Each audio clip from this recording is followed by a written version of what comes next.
The history of Panama includes the long history of the Isthmus of Panama region prior to European colonization, from pre-Columbian cultures, through the Spanish colonial era, and eventual independence as the modern country of Panama. Prior to the arrival of Europeans, Panama was widely settled by Chibchan, Chocoan, and Cueva peoples, but there is no accurate knowledge of the size of the pre-Columbian indigenous population. Estimates range as high as 2 million people. They lived mainly by hunting, gathering edible plants and fruits, growing corn, cacao, and root crops, in small huts made of palm leaves. The first permanent European settlement, Santa Maria la Antigua del Darien on the Americas mainland, was founded in 1510. Vasco Nuñez de Balboa and Martín Fernández de Enciso agreed on the site near the mouth of the Tarena River on the Atlantic.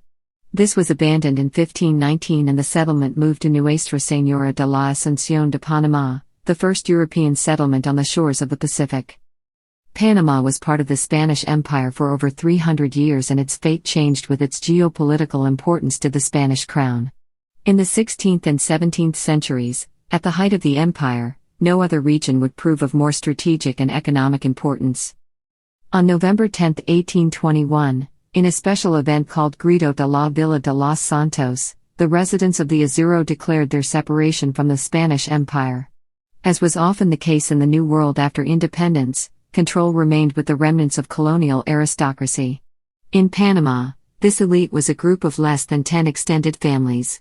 The derogatory term Rabablanco has been used for generations to refer to the usually Caucasian members of the elite families. In 1852, the Isthmus adopted trial by jury in criminal cases and, 30 years after abolition, would finally declare and enforce an end to slavery.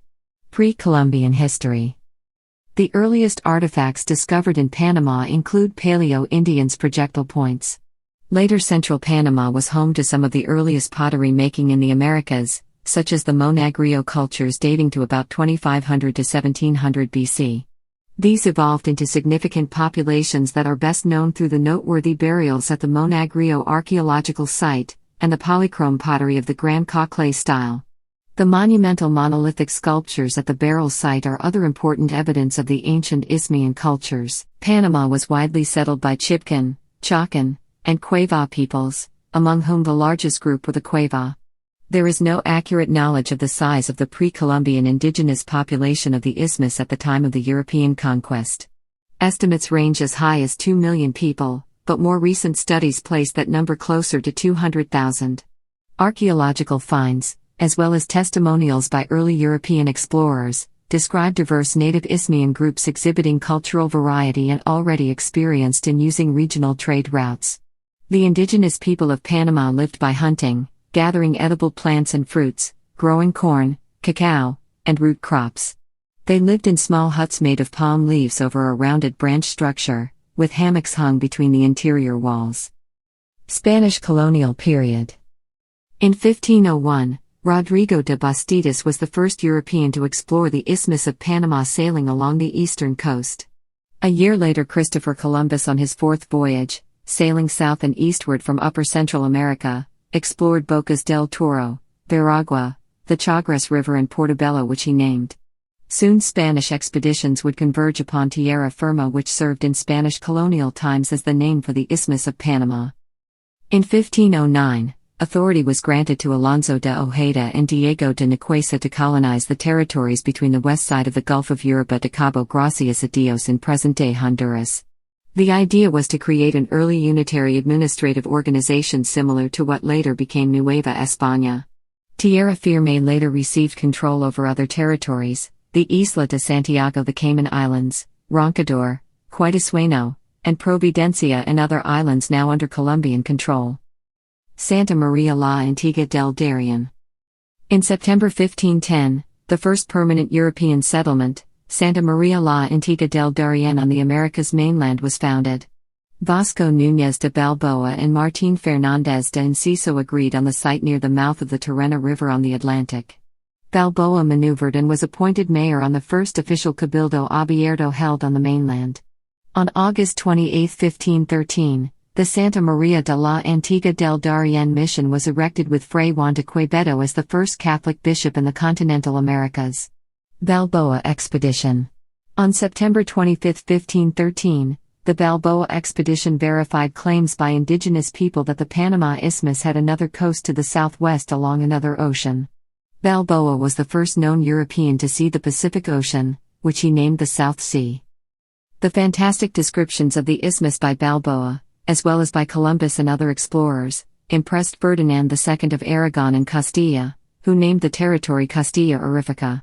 He assigned Pedro Arias de Vila as royal governor. Pedro Arias arrived in June 1514 with a 22-vessel, 1,500-men armada.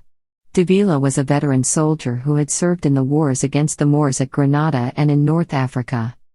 Colonization. On August 15, 1519, Pedro Arias, having abandoned Santa Maria la Antigua del Darien, moved the capital of Castilla del Oro with all its organizational institutions to the Pacific Ocean's coast and founded Nuestra Señora de la Asunción de Panamá, the first European settlement on the shores of the Pacific.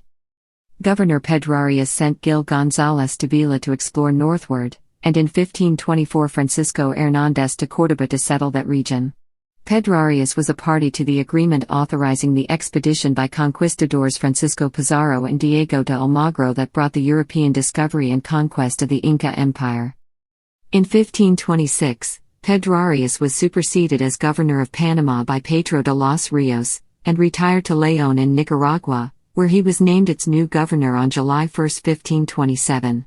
Here he died on March 6, 1531, aged 63.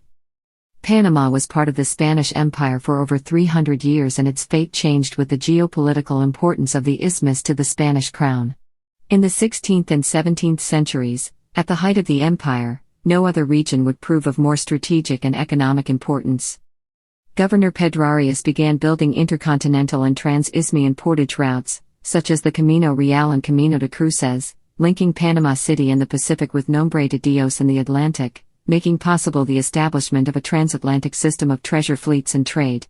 It is estimated that of all the gold entering Spain from the New World between 1531 and 1660, 60% had arrived at its destiny via the treasure fleet and fares system from Nombre de Dios/Portobello. Explorations and conquest expeditions launched from Panama claimed new lands and riches from Central and South America. Other explorations sought a natural waterway between the Atlantic and the South Sea with the hope of reaching the Moluccas and Cathay. Eventually, the practicality of the isthmus came about as it was the middle of two oceans. Latin American traders often passed through Panama before proceeding to Cuba before sailing to Spain in the Spanish treasure fleet. It also served a similar purpose to those going to Asia, in which case, Panama was a supporting node in the Trans-Pacific Manila galleons connecting Southeast Asia and Latin America via Spanish Philippines. Royal Audiencia of Panama.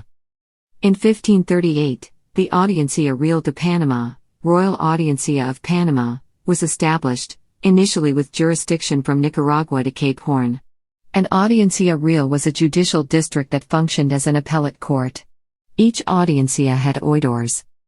Strategically located on the Pacific coast, Panama City was relatively free of the permanent menace of pirates that roamed the Atlantic coast for over 1.5 centuries, until it was destroyed by a devastating fire, when the pirate Henry Morgan sacked it on January 28, 1671. It was rebuilt and formally established on January 21, 1673, in a peninsula located 8 kilometers from the original settlement. The ruins of the original city are a tourist attraction known as Old Panama. In 1698, a Scottish colony called New Caledonia was founded west of the Gulf of Darien in the Bay of Caledonia, under the Darien scheme. The scheme failed for a number of reasons, and the ensuing Scottish debt contributed to the 1707 Acts of Union that joined the previously separate states of the Kingdom of England and the Kingdom of Scotland, into the Kingdom of Great Britain. When Panama was colonized, the indigenous peoples who survived many diseases, massacres and enslavement of the conquest ultimately fled into the forest and nearby islands. Indian slaves were replaced by imported enslaved Africans. Panama developed a distinctive sense of autonomy and regional or national identity well before the rest of the colonies.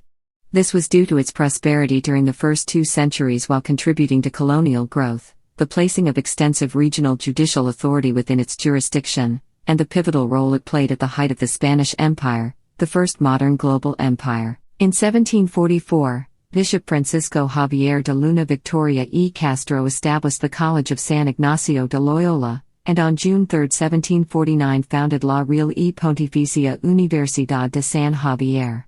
However, by this time, Panama's importance and influence had become insignificant as Spain's power dwindled in Europe and advances in navigation technique increasingly permitted to round Cape Horn in order to reach the Pacific.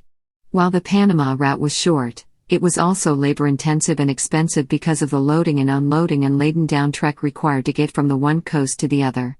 The Panama route was also vulnerable to attack from pirates and from Samarans, escaped former slaves who lived in communes or palenques around the Camino Real in Panama's interior, and on some of the islands off Panama's Pacific coast.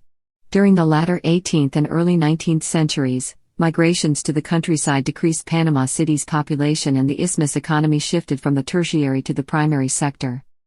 Attempts by other Europeans to take its Caribbean territory prompted Spain to found the Viceroyalty of New Granada in 1713. The Isthmus of Panama was placed under its jurisdiction. But the remoteness of New Granada's capital Santa Fe de Bogotá proved to be a great obstacle. The authority of the new Viceroyalty was contested by the seniority, closer proximity, previous ties to the Viceroyalty of Peru and Lima and even Panama's own initiative. This uneasy relationship between Panama and Bogotá would persist for a century. Independence. In 1819, New Granada finally achieved freedom from Spain. Panama and the other regions of former New Granada were therefore technically free. Panama considered union with Peru or with Central America in federations that were emerging in the region. Finally it was won over by Venezuela's Simón Bolívar, who, after residing in Jacmel, Haiti, was given 2 armies to liberate South America. Bolívar's ambitious project of a Grand Colombia was taking shape. Then, timing the action with the rest of the Central American Isthmus, Panama declared independence in 1821 and joined the Southern Federation. As the Isthmus' central interoceanic traffic zone, as well as the city of Panama had been of great historical importance to the Spanish Empire and subject of direct influence, so, the differences in social and economic status between the more liberal region of Azuro, and the much more royalist and conservative area of Veraguas displayed contrasting loyalties. When the Grito de la Villa de los Santos independence motion occurred, Veraguas firmly opposed it. Origin of the movement. The Panamanian movement for independence can be indirectly attributed to the abolishment of the encomienda system in Azuro, set forth by the Spanish crown, in 1558 due to repeated protests by locals against the mistreatment of the native population. In its stead, a system of medium and smaller-sized landownership was promoted, thus taking away the power from the large landowners and into the hands of medium and small-sized proprietors. However, the end of the encomienda system in Azuro sparked the conquest of Veraguas in that same year. Under the leadership of Francisco Vázquez, the region of Veraguas passed into Castilian rule in 1558. In the newly conquered region, the old system of encomienda was reimposed. Printing. After the region of Veraguas was conquered, the two regions settled for a mutual dislike of each other. Inhabitants of Azuro considered their own region symbolic of the power of the people, while Veraguas represented an old, oppressive order. Diametrically, inhabitants of Veraguas saw their region as a bastion of loyalty and morality, while Azuro was a hotbed for vice and treason. The tension between the two regions peaked when the first printing press arrived in Panama in 1820. Under the guidance of José María Goitia, the press was used to create a newspaper called La Miscelánea. Panamanians Mariano Arosemena, Manuel María Ayala, and Juan José Calvo, as well as Colombian Juan José Argote, formed the writing team of the new newspaper, whose stories would circulate throughout every town in the Isthmus. The newspaper was put to use for the cause of independence. It circulated stories expounding the virtues of liberty, independence, and the teachings of the French Revolution, as well as stories of the great battles of Bolívar, the emancipation of the United States from their British masters, and the greatness of men such as Santander, José Martí, and other such messengers of freedom. Due to the narrow area of circulation, those in the capital were able to transmit these intoxicating ideals to other such separatists, such as those in Azuro. In Veraguas, however, there remained a strict sense of submission to the Spanish crown. José de Fábrega. On November 10, 1821, in a special event called Grito de la Villa de los Santos, the residents of the Azuro declared their separation from the Spanish Empire. In Veraguas and Panama City, this act was met with disdain, but of differing degrees. To Veraguas, it was the ultimate act of treason, while in the capital, it was seen as inefficient and irregular, and it forced them to accelerate their plans. The Grito event shook the isthmus to the core. It was a sign, on the part of the Azuro residents, of their antagonism to the independence movement in the capital, who in turn regarded the Azuran movement with contempt, as they believed that Azurans fought against their right to rule, once the Peninsulares were long gone. The Grito was an incredibly brave move by Azuro, which feared quick retaliation by staunch loyalist Colonel José de Fábrega, who had controlled the isthmus military supplies. However, separatists in the capital had converted Fábrega to separatism by. This gradual process had begun when Fábrega was left in charge by the former Governor-General, Juan de la Cruz Murgen, who had left the isthmus on a campaign in Quito in October 1821. Thus, soon after the separatist declaration of Los Santos, Fábrega convened every organization in the capital with separatist interests and formally declared the city's support for independence.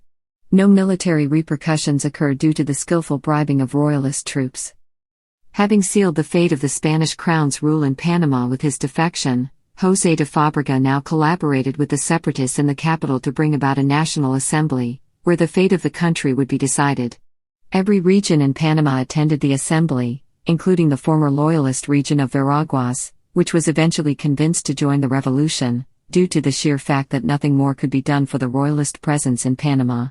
Thus, on November 28, 1821, the National Assembly was convened and Independence Act of Panama was officially declared that the Isthmus of Panama had severed its ties with the Spanish Empire and its decision to join New Granada and Venezuela in Bolívar's recently founded Republic of Colombia. After the act, Fábrega wrote to Bolívar of the event, saying, "Exalted Sir, I have the pleasure to communicate to Your Excellency the praiseworthy news of the Isthmus decision of independence from Spanish dominion.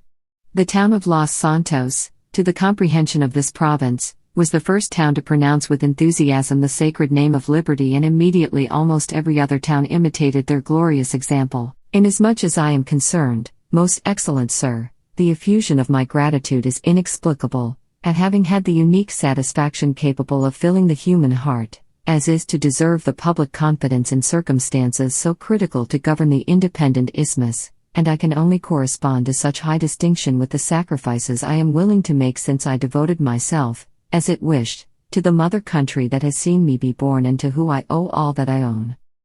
Bolívar, in turn, replied, "It is not possible to me to express the feeling of joy and admiration that I have experimented to the knowledge that Panama, the center of the universe, is segregated by itself and freed by its own virtue. The act of independence of Panama is the monument most glorious that any American province can give.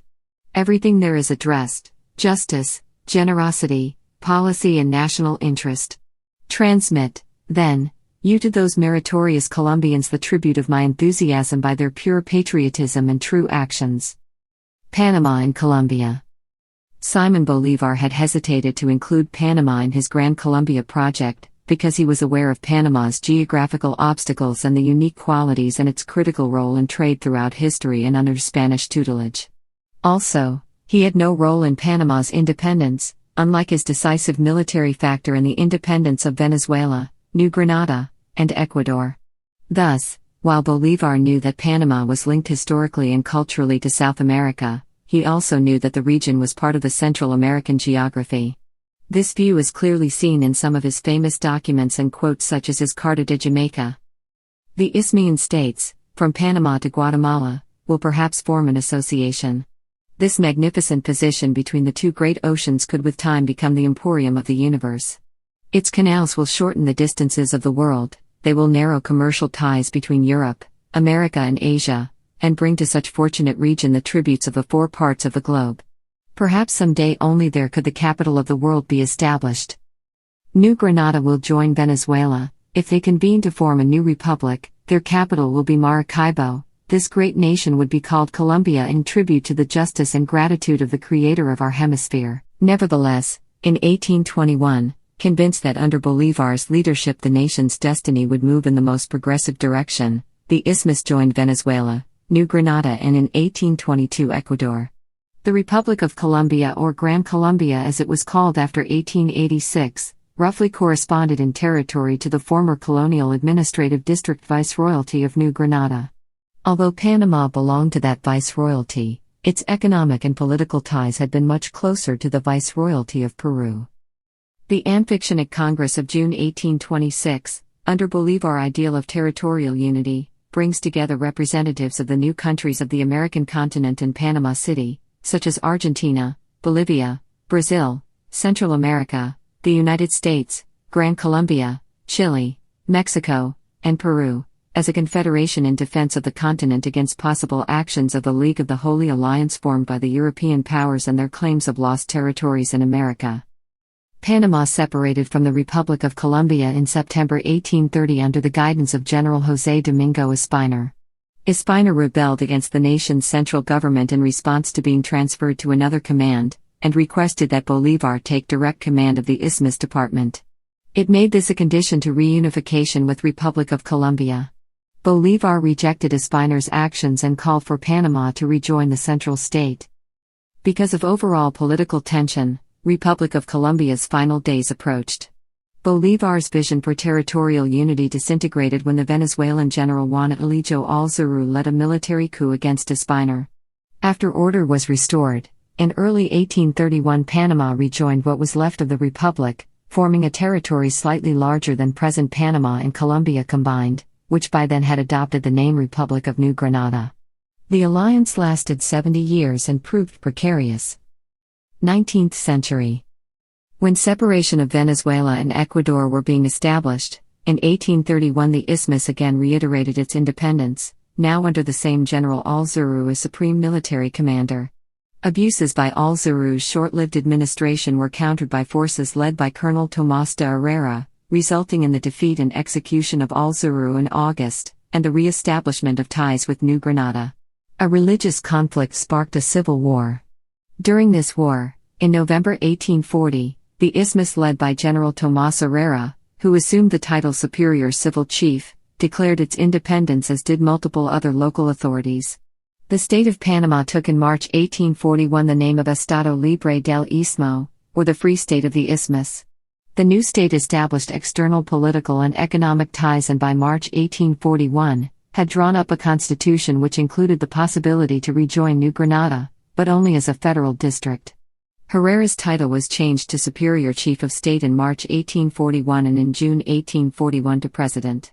By the time the civil conflict ended and New Granada and the Isthmus had negotiated the Isthmus's reincorporation to the Union, Panama's first republic had been free for 13 months. Reunification happened on December 31, 1841. In the end, the Union was made possible by the active participation of USA under the 1846 Bidlac-Malerino Treaty until 1903. In the 1840s, 2 decades after the Monroe Doctrine declared U.S. intentions to be the dominant anti-European imperial power in the Western Hemisphere, North American and French interests became excited about the prospects of constructing railroads and/or canals through Central America to quicken transoceanic travel. At the same time, it was clear that New Granada's control over the Isthmus was becoming untenable. In 1846, the U.S. and New Granada signed the Bidlac-Malerino Treaty, granting the U.S. right-of-way across the Isthmus, and most significantly the power to intervene militarily, ensuring neutrality of the Isthmus, and guaranteeing New Granada sovereignty. 83. The world's first transcontinental railroad, the Panama Railway, was completed in 1855 across the Isthmus from Aspinwall/Colón to Panama City. In April 1856 a conflict known as the Watermelon Riot occurred when a mob of angry Panamanians attacked a group of American travelers who used the Panama Railroad to travel to and from the California gold rush after an American traveler stole a watermelon from a local fruit vendor. The outbreak prompted the U.S. to send troops in September 1856 to protect the railroad stations. This was the first of many times that the U.S. used troops to intervene in Panama. The U.S. used troops to suppress separatist uprisings and social disturbances on many occasions. 84-104. Under a Federalist Constitution that was later brought up in 1858, Panama and other constituent states gained almost complete autonomy on many levels of their administration, which led to an often anarchic national state of affairs that lasted roughly until Colombia's return to centralism in 1886 with the establishment of a new Republic of Colombia. As was often the case in the New World after independence, administration and politics were controlled by the remnants of colonial aristocracy. In Panama, this elite was a group of under 10 extended families. Though Panama has made enormous advances in social mobility and racial integration, still much of economic and social life is controlled by a small number of families. The derogatory term Rabo Blanco, of uncertain origin, has been used for generations to refer to the usually Caucasian members of the elite families. In 1852, the Isthmus adopted trial by jury in criminal cases and, 30 years after abolition, would finally declare and enforce an end to slavery. The Panama Canal. Panamanian history, which has been shaped by the recurrent theme of transisthmian commerce, looked now at the possibility of a canal to replace the difficult overland route. In 1519, the Spanish crown built a cobbled track joined the oceans, and by 1534, the Chagres River was dredged, facilitating traffic for two-thirds of the way. 82. French start. From 1882, Ferdinand de Lesseps started work on a canal. 85 by 1889, with engineering challenges caused by frequent landslides, slippage of equipment and mud, plus disease, the effort failed in bankruptcy. 96 A new company was formed in 1894 to recoup some of the losses of the original canal company. U.S. involvement. U.S. President Theodore Roosevelt convinced U.S. Congress to take on the abandoned works in 1902, while Colombia was in the midst of the Thousand Days War.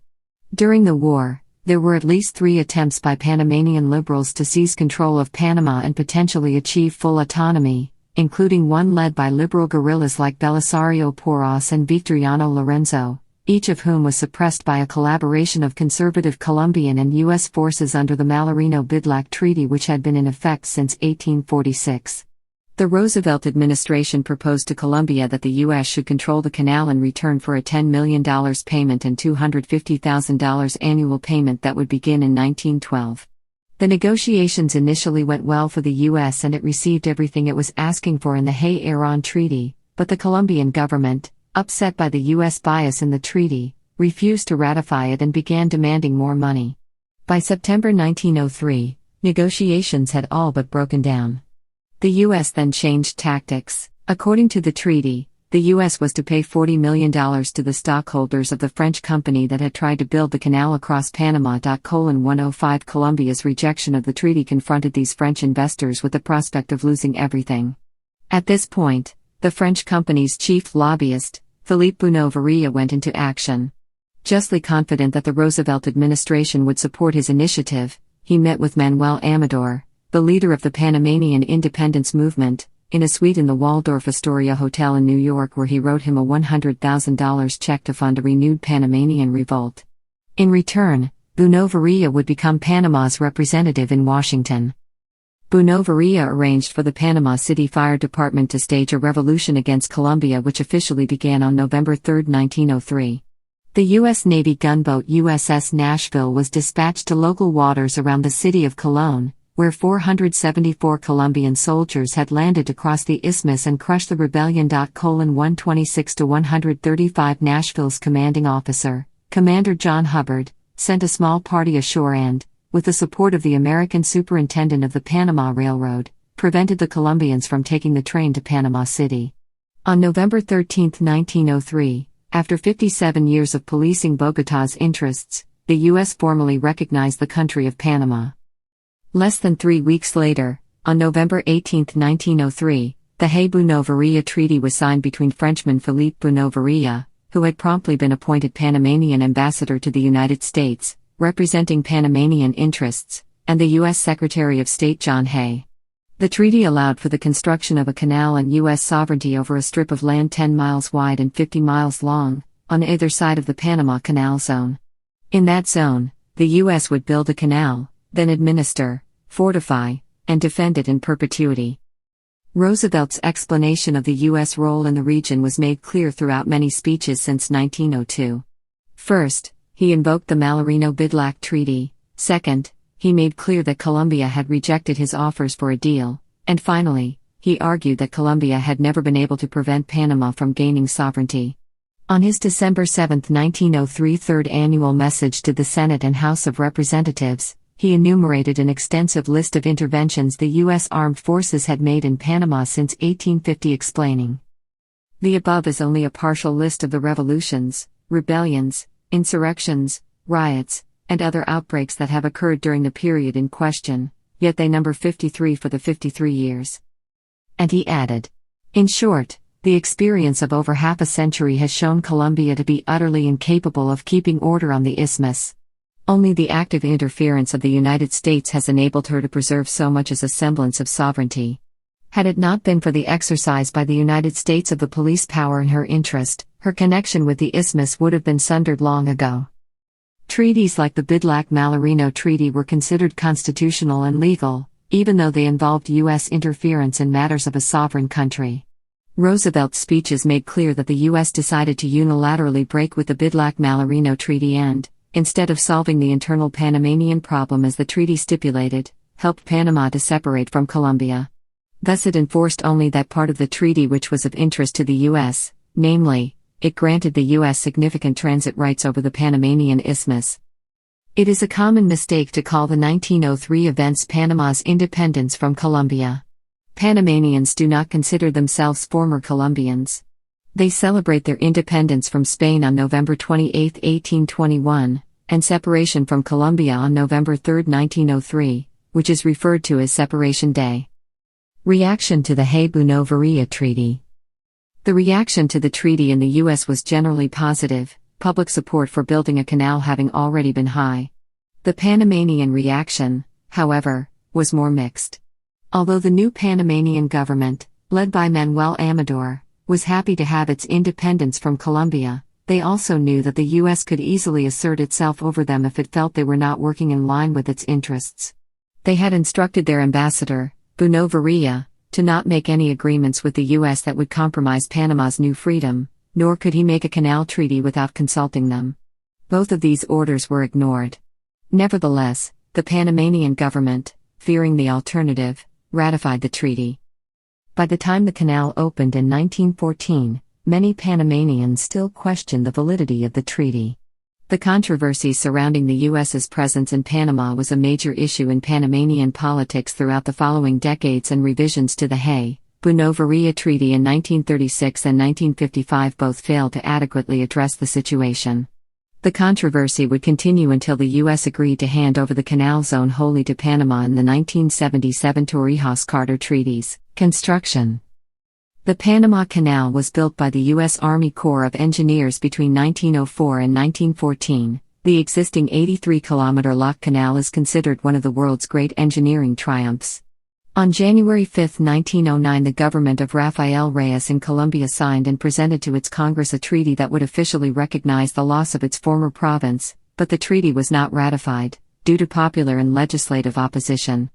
Negotiations continued intermittently until a new treaty was signed on December 21, 1921, which formally accepted the independence of Panama. Roosevelt's policy to walk softly and carry a big stick, and the canal company's apartheid early on, have been much criticized. Yet, beyond the financial injection to the country's economy and workforce, the changes brought about by the canal venture were largely positive for Panama. To sanitize the area before and during construction, engineers developed an infrastructure to treat potable water, sewage, and garbage that encompassed the canal zone and the cities of Panama and Colonial. Standards in construction, transportation and landscaping for the canal zone's urban development during the first half of the 20th century had no parallel in tropical regions in the hemisphere. Dr. William Gorgas used techniques pioneered by Cuban physician Carlos Finley to rid the area of yellow fever between 1902 and 1905. Gorgas' work in the sanitation of the canal zone and the cities of Panama and Colonial eventually made him sought after internationally. The Panama Canal, the area supporting the canal, and remaining U.S. military bases were turned over to Panama on December 31, 1999 in accordance with the Torrijos Carter Treaties. Military coups and coalitions. From 1903 until 1968, Panama was a republic dominated by a commercially oriented oligarchy. During the 1950s, the Panamanian military began to challenge the oligarchy's political hegemony. The January 9, 1964 Martyrs' Day riots escalated tensions between the country and the U.S. government over its long-term occupation of the Canal Zone. 20 rioters were killed, and 500 other Panamanians were wounded. 4 U.S. soldiers were killed as well. In October 1968, Dr. Arnulfo Arias Madrid was elected president for the third time. Twice ousted by the Panamanian military, he was ousted again as president by the National Guard after only 10 days in office. A military junta government was established, and the commander of the National Guard, Brig. General Omar Torrijos, emerged as the principal power in Panamanian political life. Torrijos implemented a populist policy, with the inauguration of schools and the creation of jobs, the redistribution of agricultural land. The reforms were accompanied by a major public works program. It also faces North American multinationals, demanding wage increases for workers and redistributing 180,000 hectares of uncultivated land. In February 1974, following OPEC's model for oil, it attempted to form the Union of Banana Exporting Countries with the other Central American states to respond to the influence of these multinationals, but did not obtain their support. Its policy promotes the emergence of a middle class and the representation of indigenous communities.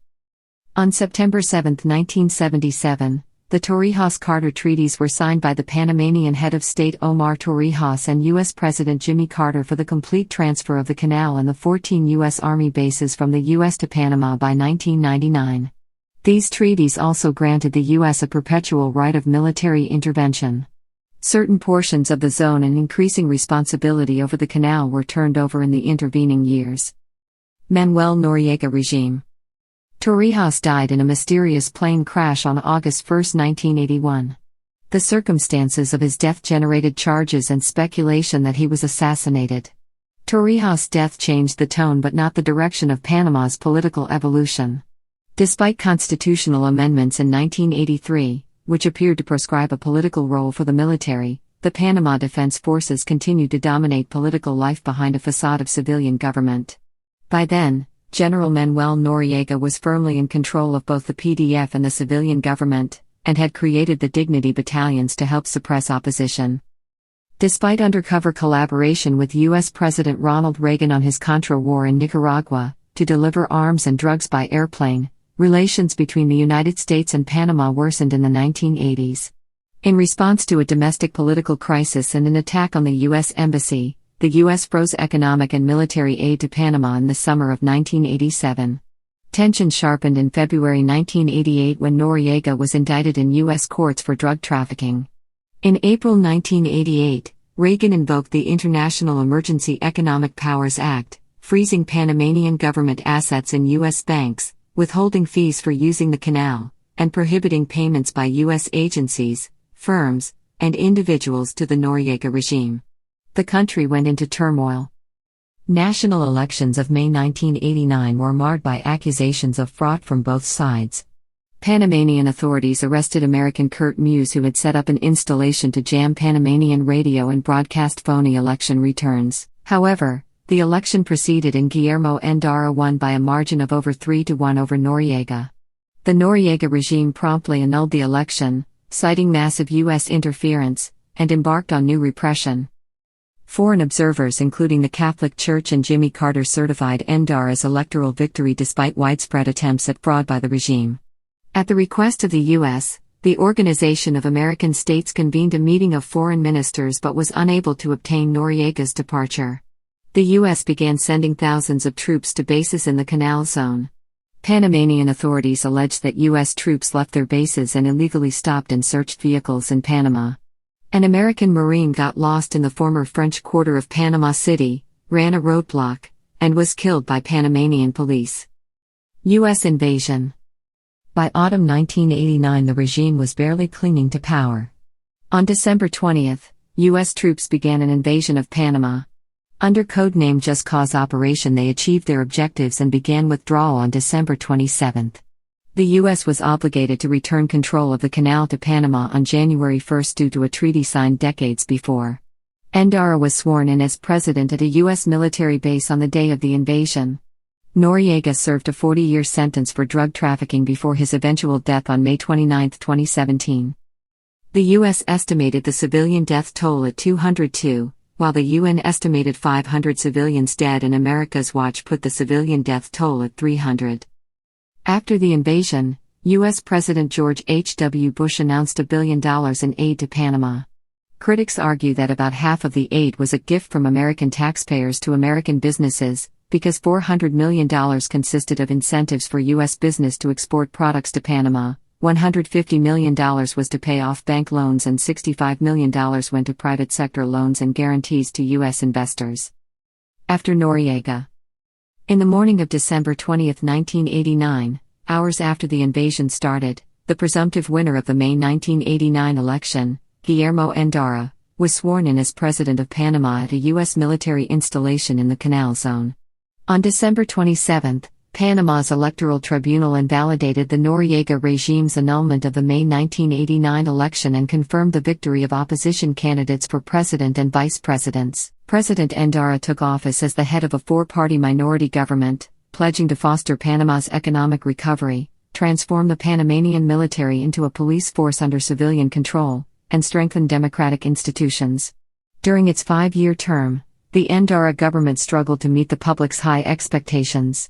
Its new police force proved to be a major improvement in outlook and behavior over its thuggish predecessor, but was not fully able to deter crime.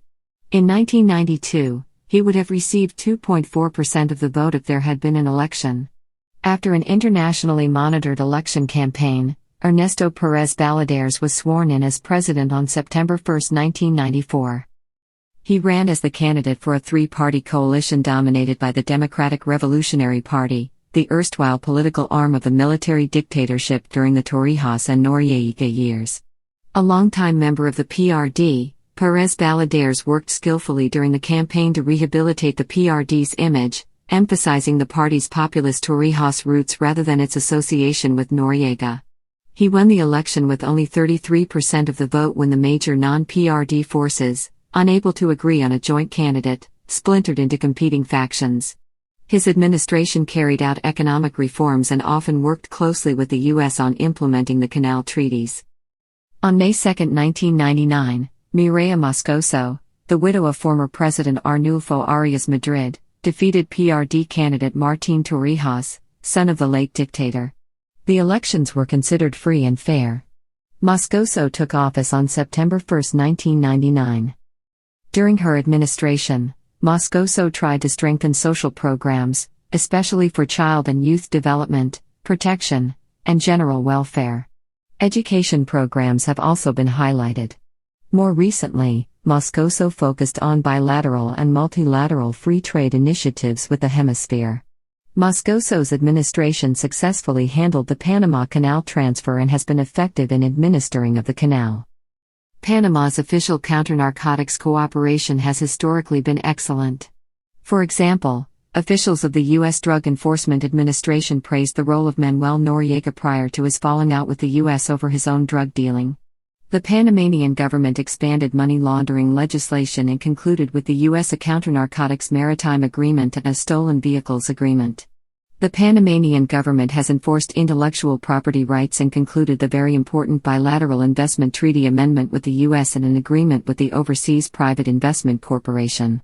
The Moscoso administration was very supportive of the United States in combating international terrorism. In 2004, Martín Torihos again ran for president and won the election. In 2009, conservative supermarket magnate Ricardo Martinelli won a landslide victory in the presidential election and he succeeded President Martín Torrijos. 5 years later, President Martinelli was succeeded by Juan Carlos Varela, the winner of 2014 election.